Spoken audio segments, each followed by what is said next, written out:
Questa settimana siamo a Villa Marzana e abbiamo scelto di fare l'intro di questa puntata davanti al sito dove sono stati fucilati 43 persone di questo territorio dalla violenza e dal terrore nazifascista. Però Villa Marzana non è solo questo e quindi adesso andremo a scoprirlo, ricordando che comunque a questo episodio tristissimo Villa Marzana ha dedicato un museo che è appunto il Museo dei 43 Martiri. Andiamo. Con il sindaco di Villa Marzana, Daniele Menon, primo mandato, ma un'esperienza importante anche come amministratore.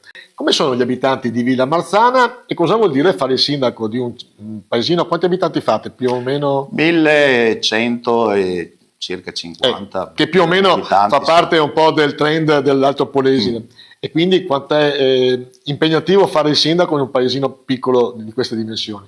Innanzitutto buongiorno a tutti e auguro a tutti un buon anno, un felice anno 2026. Fare il sindaco di Villa Marzana è un piccolo paesino, però io sono molto fiducioso perché ovviamente sono nato qua e per me Villa Marzana è un luogo molto importante dove vedo tante opportunità e quindi ci tengo molto in questo momento a rappresentarlo, che noi Villa Marzana siamo un piccolo paese, volevo proprio sottolinearlo, sì. Ma abbiamo tante associazioni che collaborano e portano valore aggiunto, dalla Proloco all'Avis Aido a Canottieri, Hauser, Bianconiglio, Hakuna Matata, la biblioteca, la Università Popolare, e siamo anche un piccolo paesino ma abbiamo tutto quello che ci serve per il medico nel paese, abbiamo la farmacia, la macelleria, tre parrucchiere, un acconciatore maschile, 2 generi alimentari, un bar, quindi tutto quello che è necessario, una cartolibreria, tutto quello che è necessario per vivere bene a Villa Marzana. È un paese tranquillo per il momento, speriamo resti così, peccato ci sia poco, a parte questo bar è un paese un po' morto da quel punto di vista, però sta bene. Tu non lo cambieresti comunque? No. No. È nato qua? No, io sono di Rovigo. E quindi un rodigino proprio del capoluogo, cosa ha trovato di differenza qua? La tranquillità. Ah sì? Quella che magari a Rovigo non c'è, qui c'è, proprio tranquillo, il paese è tranquillissimo. Parla con una signora che praticamente è nata qui. E non cambierebbe? E non cambierei per nessun posto al mondo, si sta tranquilli, abbiamo tutto quello che ci serve. Una strada importante, la vicinanza con i servizi, va bene, e poi abbiamo, io sono anche referente dell'Università Popolare che è stata avviata da alcuni anni qua in paese. E giovani quanti ce ne sono? Ma abbastanza, però diversi si sono allontanati per lavorare. Fuori onda mi parlava di 10 dipendenti, sì. Quindi per un paesino piccolo non sono pochi, però tutti molto molto qualificati. Questo è un valore aggiunto, riesce secondo lei o riuscirà a fare quel salto qualitativo di Villa Marzana, ricordando che avete anche l'opportunità di una superstrada vicina, una macro area. Allora, devo dire che fin dall'inizio ho cercato di investire su quello che erano le risorse, perché con le risorse si possono fare dei progetti, si possono fare delle attività. Quando sono entrato a fare il sindaco mi mancava il vigile, mi mancava un aiuto ragioneria, mi mancavano diverse figure e ho cercato in tutti i modi di completare l'organico. Ad oggi siamo ad organico completo. Credo che per avere un buon risultato dobbiamo investire nella progettazione, quindi ho un ufficio tecnico con 2 architetti, un ufficio ragioneria con 2 persone che lavorano in ragioneria, un'anagrafe, un vigile dedicato, che siamo usciti dalla Convenzione di Polesella, che è stato anche lì un progetto che secondo me poteva andare molto meglio perché l'unione fa la forza. Però nonostante tutto ho rimediato con buon vigile, ho acquistato l'auto, stiamo facendo degli accordi con Fratta, quindi sta facendo la sua attività di vigile nel nostro paese. In questi ultimi anni abbiamo implementato anche quello che è l'attività della digitalizzazione, rendendo sempre di più i servizi a portata di tutti, anche chi non ha tempo di venire in comune. Oltre a questo non trascuriamo quelli che ancora, essendo una popolazione anziana, praticamente hanno bisogno dell'aiuto per dare l'opportunità anche a quelli meno giovani di approcciarsi a questa nuova tecnologia obbligatoria ormai. Villamarzana è tristemente famosa anche per l'eccidio e il martirio dei suoi 43 cittadini. Nella tarda primavera del 44 il Polesine vede un incremento della violenza fascista. Con il rallentamento dell'avanzata alleata, i nazifascisti cercarono di isolare i partigiani, portando a rappresaglie cruente. Il 23 settembre del 1944 l'uccisione del comandante partigiano e di un fascista portò all'indagine e all'infiltrazione di spie. Scoperte e uccise dai partigiani, le spie provocarono una brutale rappresaglia fascista, culminata con la fucilazione di 43 prigionieri il 15 ottobre. Dopo la liberazione dell'Italia, il ricordo dei 43 martiri è stato mantenuto vivo grazie alle commemorazioni annuali e alla costruzione di un monumento a Villamarzana dedicato alle vittime.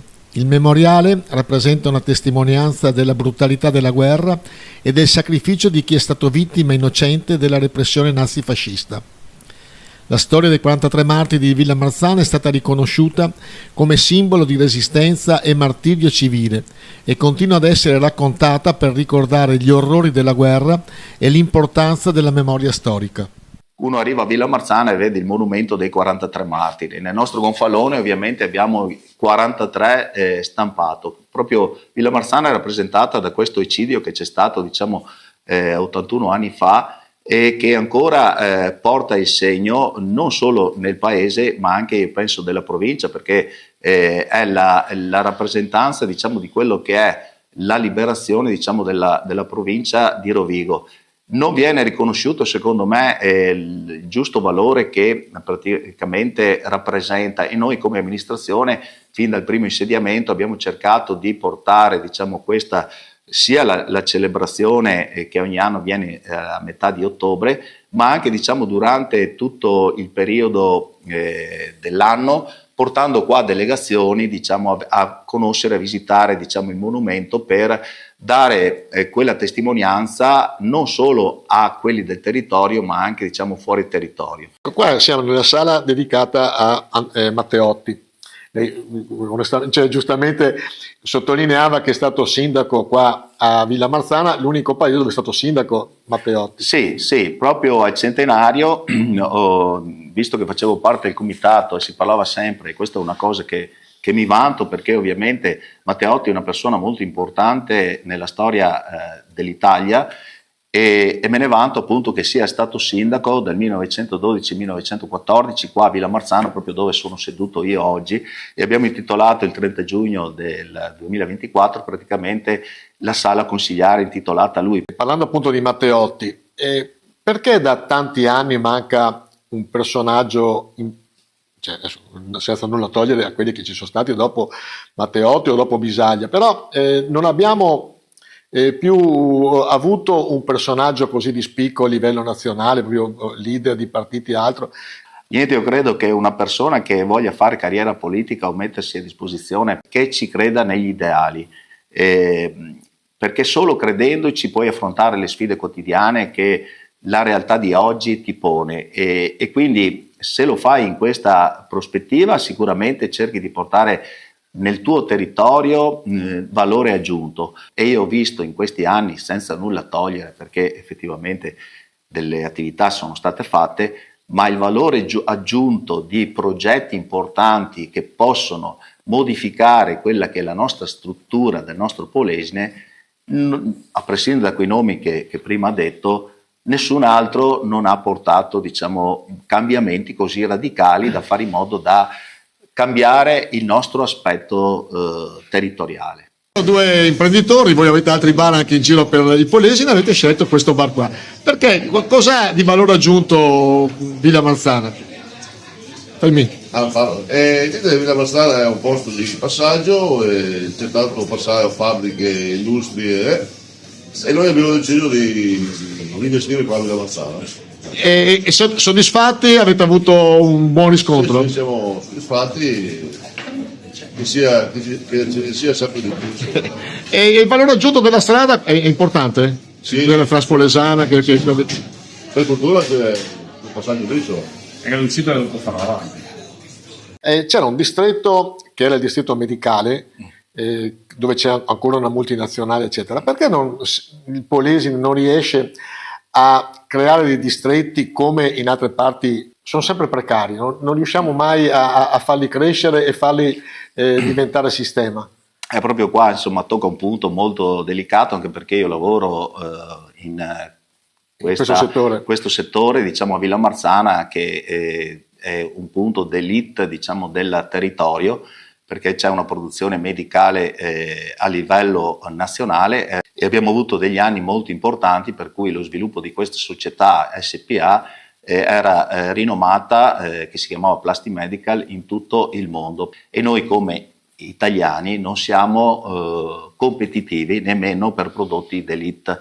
E questo è un appello che rivolgo anche, diciamo, a quelli che sono le alte cariche dello Stato, di fare attenzione a questo fuggi, diciamo, delle nostre energie, perché il valore aggiunto di una nazione si basa soprattutto su quello che è, diciamo, la tecnologia. Abbiamo bisogno di start-up, di aziende di innovazione, e questo, diciamo, è quello che io sento di più nel nostro territorio che manca. Tutti gli investimenti PNRR, eccetera, che sono stati fatti in questi ultimi tempi non sono stati coordinati da azioni congrue per un, diciamo, miglioramento come la Comunità Europea voleva, per un modo di migliorare le nostre condizioni, diciamo, di viabilità, di economiche, eccetera, ma sono stati dati a più persone e frammentati in piccole, che tra l'altro non hanno il valore aggiunto per far crescere un sistema come l'Italia. In tutto questo il ruolo della provincia? Io la vedrei come una struttura rifatta, una struttura che potesse coordinare, diciamo, un sistema di gestione di tutti i consorzi che noi abbiamo, dalla bonifica a tutte le nostre società, Ecoambiente, AS2, eccetera. Io vedrei una provincia ristrutturata, rieletta con, diciamo, un presidente della provincia e dei consiglieri come una volta, ma ristrutturata in maniera da coordinare tutto quello che è, diciamo, la gestione a livello provinciale del nostro territorio, in maniera tale che ci fossero degli investimenti fatti in maniera ponderata, e perciò io vedo nell'obiettivo di rinnovare quello che è la funzione della provincia. Un locale iconico del Polesine, nel comune di Villamarzana, per la sua originalità era il Michelangelo da Vinci. Era una pizzeria-birreria unica, al suo interno un Douglas DC-6, ed era l'ex aereo presidenziale di Giovanni Leone, e un Tupolev ospitavano sala-ristorante ed una cucina e una torre di controllo. È stato per anni uno dei luoghi del divertimento più gettonati di tutto il Polesine. Il ristorante pizzeria Gli Aeri di Villamarzana, come comunemente veniva chiamato, è stato anche uno dei locali più caratteristici a livello non solo polesano ma addirittura nazionale, da un'idea del genio dell'iniziativa del patron Luigi Stecca. Voleva anche essere un luogo per insegnare ai giovani il consumo responsabile di alcolici con il brevetto del bicchiere Ray of Life. Il locale ha cessato l'attività nel 2014, lasciando la struttura abbandonata e diventando un famoso sito di Urbex. Successivamente acquistato da un imprenditore polesano, sono stati annunciati più volte piani per il recupero e la riapertura, con l'obiettivo di far rinascere il locale.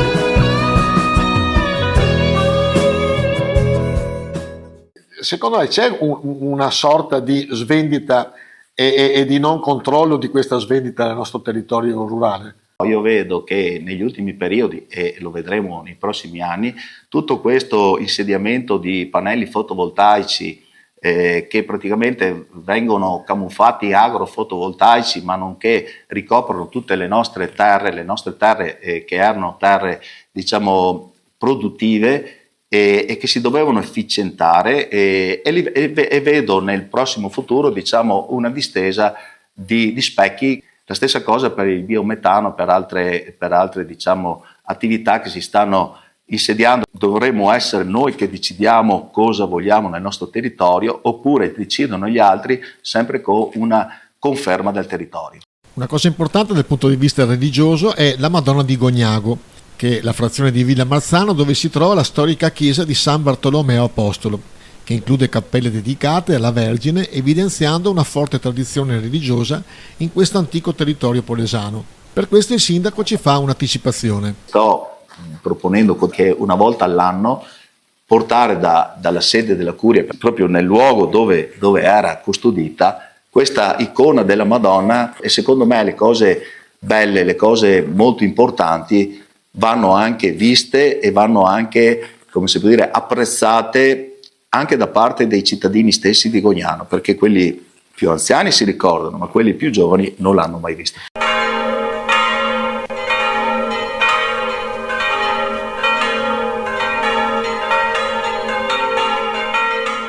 L'ultima domanda che facciamo a tutti i sindaci: fra 10 anni come vede Villa Marzana lei?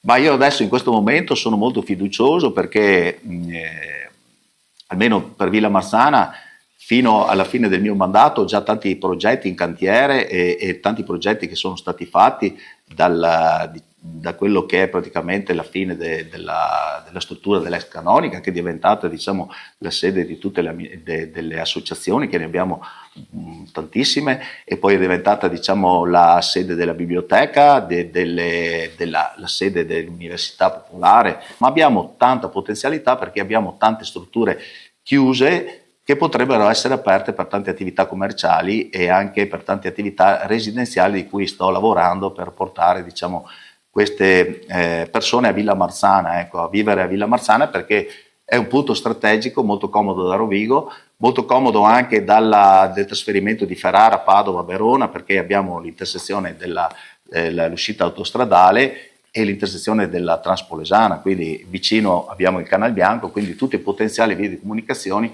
che nel prossimo futuro io credo che faranno di Villa Marzana un punto strategico della provincia di Rovigo, ma del Polesine stesso.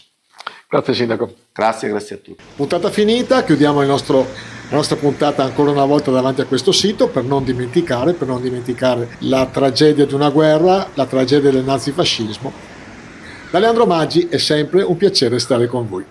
Ciao a tutti.